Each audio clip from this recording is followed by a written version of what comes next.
제 친구가 이번에 지방 흡입을 하러 가거든요. 근데 지방을 무려 5000cc를 뽑아낸다고 하더라고요. 사람 몸에서 그 정도의 지방을 뽑아낼 수 있나요? 그거는 구독과 좋아요를 누르면 날씬해져요.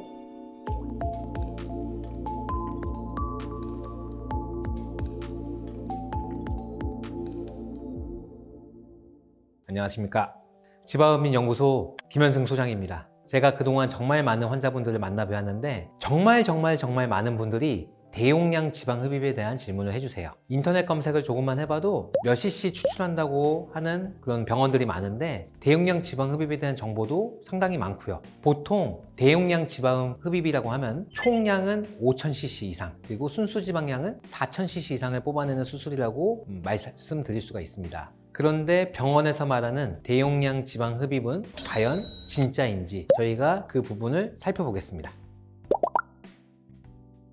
자, 이게 방금 전에 추출한 지방통입니다. 보시면 아시겠지만 노란 부분 그리고 빨간 부분 이렇게 두 가지 층으로 나누어져 있습니다. 여기서 노란 부분은 순수 지방층, 그리고 이 아랫부분 빨간 부분은 지방 흡입 수술을 할 때 사용하는 투메슨트 용액이라고 하는 용액과 혈액이 합쳐진 것이라고 말씀드릴 수 있겠는데요. 자, 여기서 눈으로 보이는 이 노란 순수 지방량을 저희가 측정해 보면 대략 한 800cc 정도가 나옵니다. 그런데 제가 이걸 한번 이렇게 흔들어 볼게요.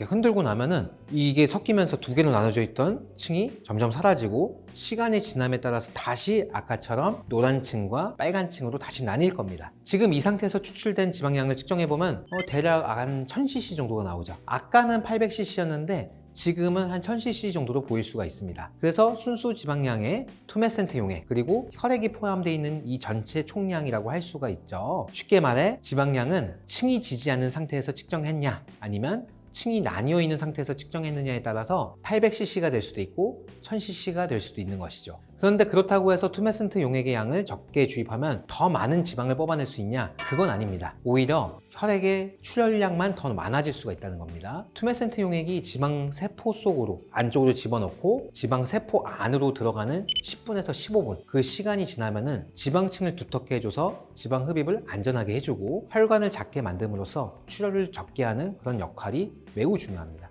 그리고 이게 바로 수술 시 사용되는 캐뉼라입니다. 그리고 이게 바로 실리콘으로 이루어지는 프로텍터입니다. 피부에다가 이 프로텍터를 고정을 시키고요. 이 환자 피부 몸 속으로 이제 집어넣어서 기계적인 어떤 마찰에 의해서 환자 몸이 화상을 입지 않도록 정말로 안전하게 수술을 진행하고 있습니다. 수술하는 어떤 과정 중에 환자분들께서 만약에 출혈이 생기면 어떻게 될까 고민되시고 그리고 걱정을 하실 텐데, 만약에 이제 복부 지방흡입을 하는 데 있어서 오른쪽 아랫부분 이쪽에서 출혈이 만약에 일어난다면 압박을 해서 이제 출혈을 멈추게 하는 방법을 쓰고, 만약에 필요하다면은 투메센트 용액을 추가로 더 주입할 수도 있고요. 만약에 그럼에도 불구하고 좀 출혈이 좀 더 있다, 투메센트 용액을 넣어서 다시 기다리고 반대쪽으로 넘어가서 먼저 아직 수술이 안 된 부분을 먼저 수술을 한 다음에 나중에 지혈된 부분을 다시 수술하는 방법을 쓸 수도 있습니다. 자, 그러면 순수 지방이 많이 추출된 대용량 지방 흡입, 과연 모두에게 좋은 효과를 가져다 줄 수 있을까요? 피디님은 어떻게 생각하세요?